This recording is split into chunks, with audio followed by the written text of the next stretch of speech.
Well, the closing bell saw tech stocks tanking as a Chinese startup threatens to disrupt the AI frenzy. It's called DeepSeek, and the company behind it says it can compete with U.S.-made and developed AI software. But the cost could potentially be much less. Fox Eye's Arthur Chien is live in the newsroom with more on that. Arthur? Steve, Natasha, up until now, it was thought, at least in this country, that U.S. labs were dominating when it came to developing AI.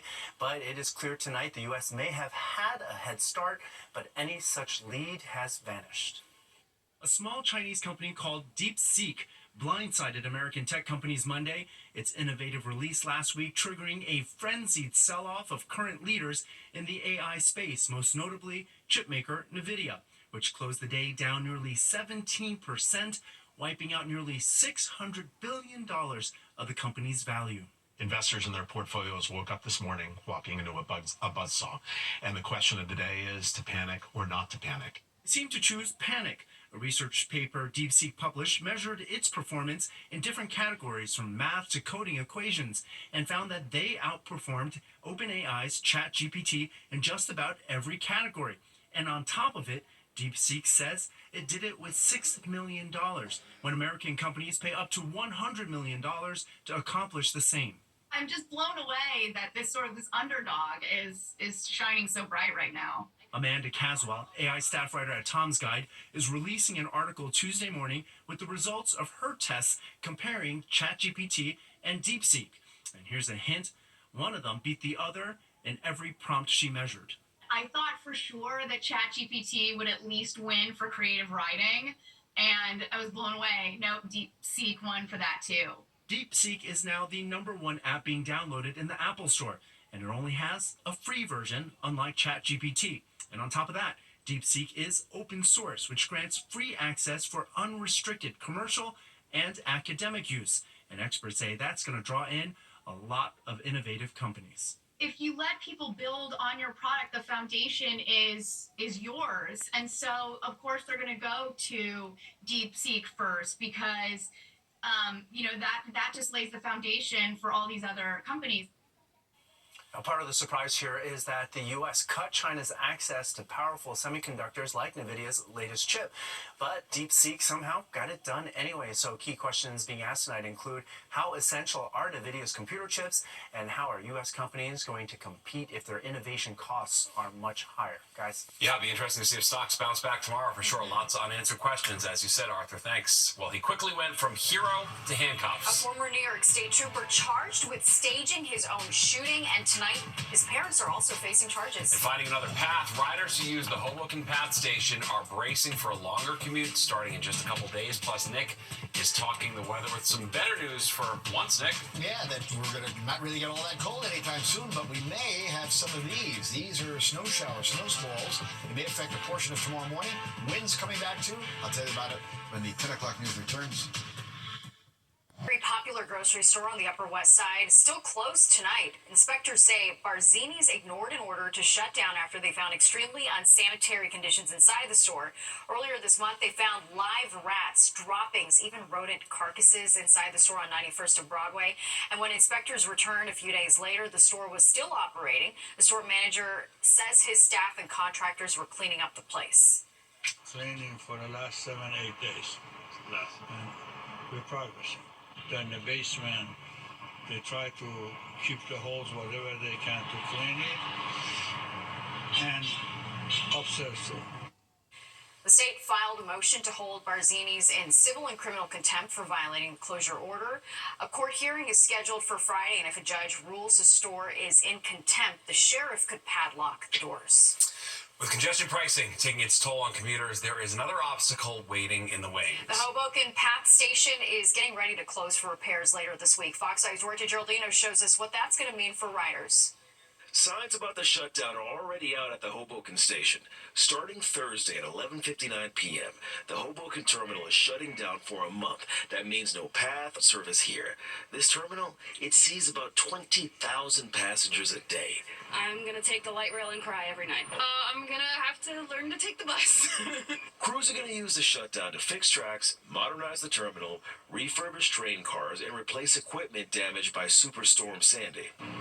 During this 25 5-day shutdown, path service from Newport and Exchange Place stations are going to increase. Both go to 33rd Street and the World Trade Center.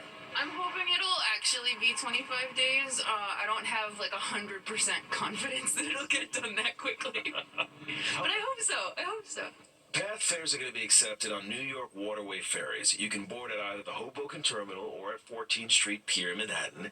Now, to mitigate the impact, New Jersey Transit is running more light rail trains and buses, and the Port Authority is providing free shuttle buses to connect with other Path stations. I'm go on light rail into Newport and take the path in and just hope it is the same amount of time, but you know it's not going to be. It's going to stink. Even with these alternatives, some commuters are concerned about possible delays and overcrowding. I typically get off around 9:30, and so I'm going to be taking the light rail, and it's going to be late at night, and it gets kind of creepy. The shutdown is expected to last until February 25th. Remember to check the New Jersey Transit and Path websites, along with social media for the latest updates and travel advisories. In Hoboken, Duarte Geraldino, Fox 5 News.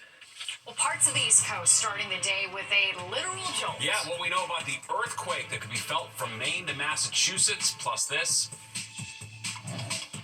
Seems unbelievable that people could actually do it, and people could resist it, and people could survive it. More than 200 Holocaust survivors gathering in New York City to mark International Holocaust Remembrance Day and share their experiences so that the horror of the Holocaust never happens again.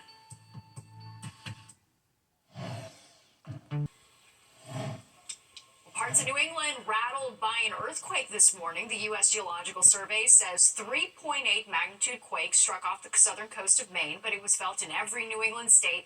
It happened just days after a 2.4 magnitude quake hit Bergen County. Even though this region is not particularly active or very dynamic, if you compare it to the West Coast, for example, again, we do have a lot of rocks here, and the rocks have faults, and that means that we do have, or we are vulnerable to earthquakes every now and then. There were no reports of injuries or damage in Maine. All right, Nick, luckily it didn't get here from there. Can't get there from here. The ground shook there a little bit. What are you people talking That's about? the main accent. I can't get there from here. That's right. That's the main thing, yeah. Marginal way, that's an Ogunquit, that video we had. There you go, for sure. So something exciting for the folks from Maine, and something exciting for us might be a couple of snow showers tomorrow morning. We'll take a look at those in just a second, how they may develop. Kind of a seasonally chilly night, right? Upper 30s in the city, mid-30s at Belmar, same almost to the Hamptons. They've actually come up a couple of degrees tonight. Mid-30s Hudson Valley, the cold spot there, Allentown at 28. Winds a little brisk at times. It's sustained 10 to 20 miles per hour. The gusts now are still pushing 25 plus, and that's only going to get worse as the night goes along. And tomorrow, a very windy day, winds gusting probably over 35 to near 40 miles per hour at times. So wind chills are mostly in the 20s now, so yeah, rather chilly for stepping outside this evening. All right, on the satellite view, there are the snow showers. That's a pretty good line, and again, this little disturbance kind of will make its move on down towards us. A lot of this won't necessarily hold together, but you know, a little squall could come through tomorrow morning in parts of the area, and that may be just enough to whiten the ground pretty quickly. In fact, you'll see that here in our future cast. Again, that line kind of falls apart a bit, but here's the 8, 9, 10 o'clock time frame, and here's some of those quick squalls kind of running through here. But notice again the cloud pattern showing the streaks here, meaning windy conditions most of the day. Now, tomorrow night, as warmer air tries to move back northward, there'll be another potential for some little light snow, particularly north of town, as we get into late night hours into the first part of Wednesday morning. And then Wednesday, another windy day, but a milder day. We'll sort of have clouds, some sun, and notice as we head into the afternoon hours, it could be, again, some scattered rain or snow showers around at that point. But again, overnight, our forecast calls for temperatures to kind of drop back on down to about 30 in the city, upper 20s in the suburbs or so, and again, maybe a snow shower out the door tomorrow morning. Stephen, it's Very well. All right, thanks, Nick. Ghost plane crackdown. Multiple agencies coming together saying it's not just about catching toll evaders, but keeping the city safe. Plus this.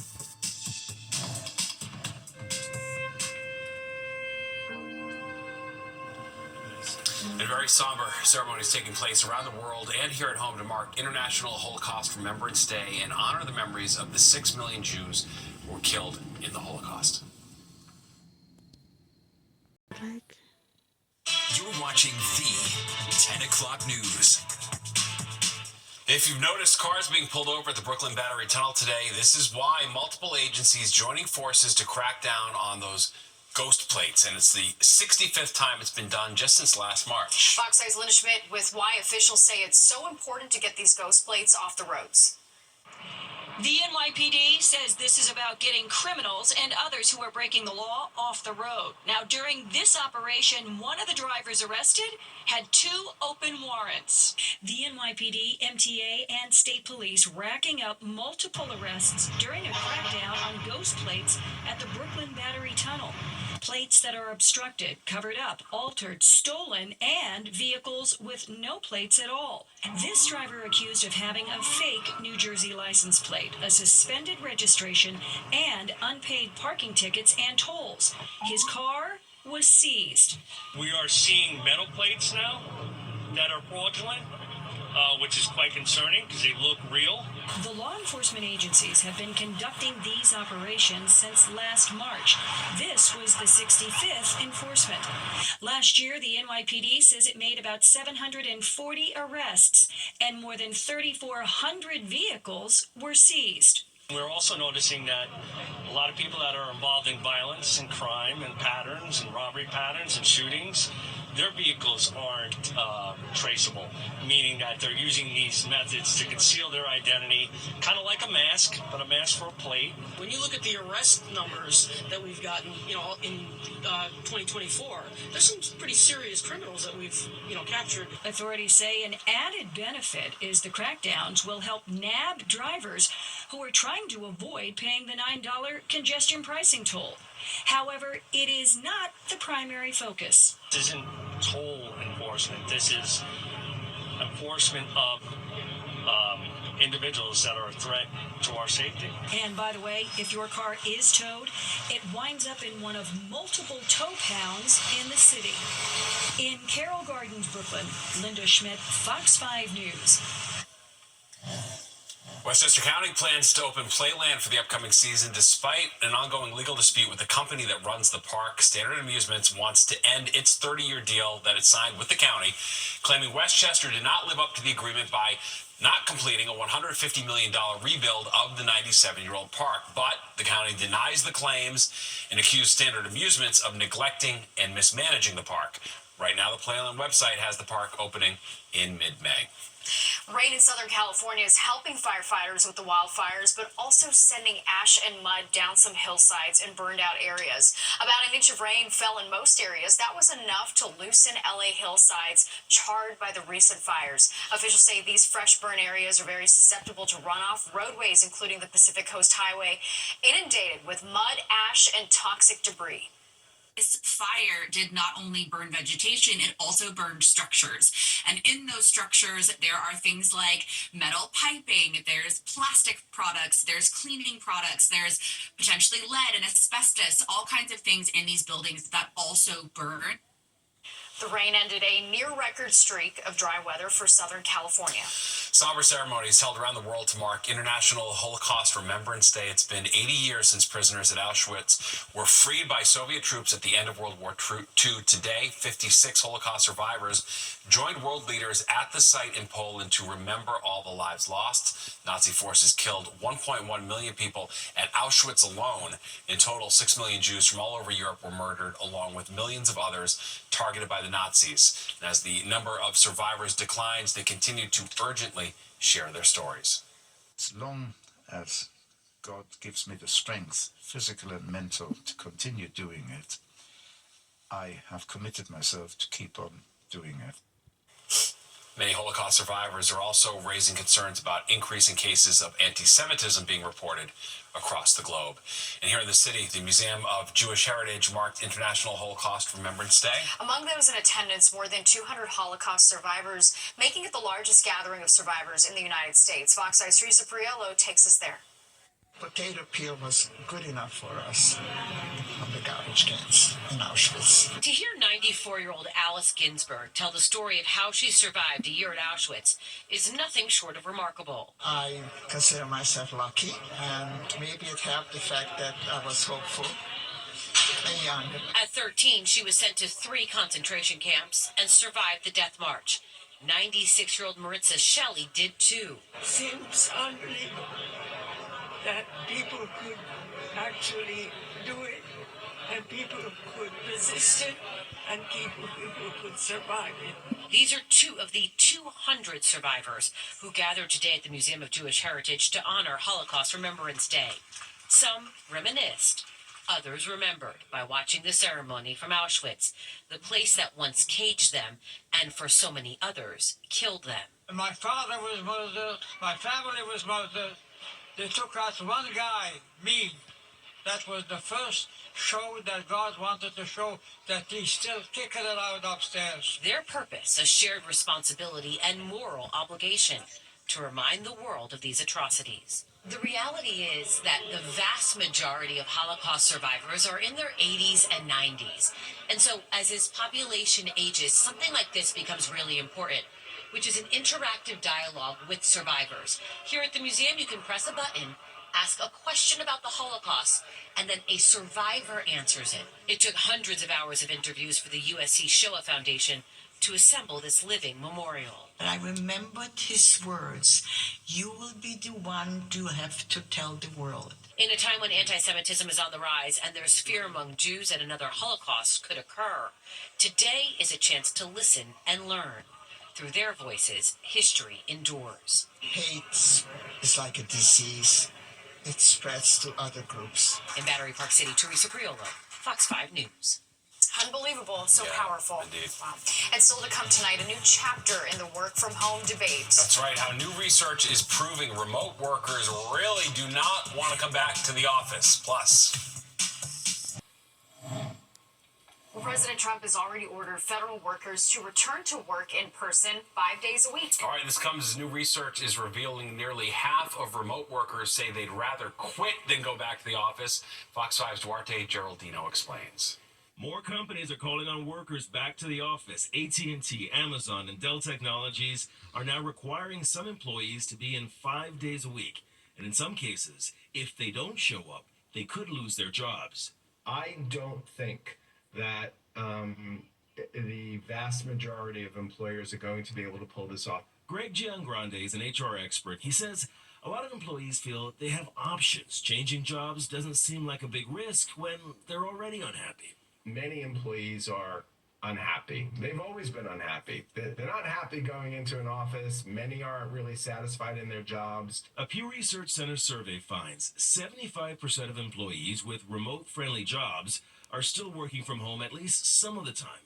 A big chunk of them say they won't stick around if their employer forces them back full-time. To get one day to work from home is so important, or even a few more, because you get to sort your laundry out, get some done. Nearly half of remote employees, 46%, say they'd likely quit if their company ended remote work. Women, younger workers, and full-time remote employees are the most likely to walk away from a job if they lose the option to work from home. If they called you back 5 days a week, would you do it or would you protest a little bit? I mean, I'm a paralegal. I'm at kind of the lowest chain on the totem pole, or lowest of the totem pole. So I probably wouldn't protest. I would probably just go back.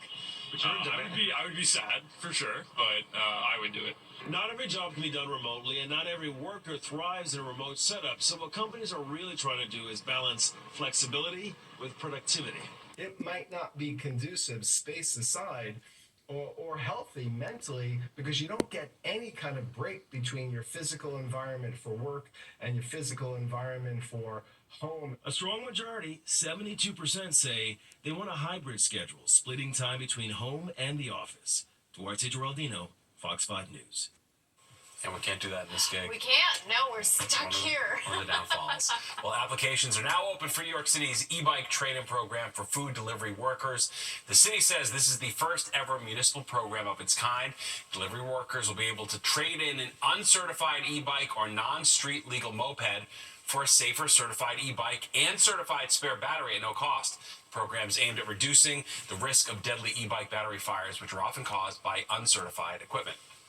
We can provide support to those essential workers that they are delivering our food to our apartments, and be sure that the delivery work that they do are doing cleaner, safer, and more in a more sustainable future. And the mayor's office set aside $2 million for the program with the goal of providing more than 400 e-bike trade-ins this year. Applications are available online through February 17th. All right, let's talk about the weather now. And it was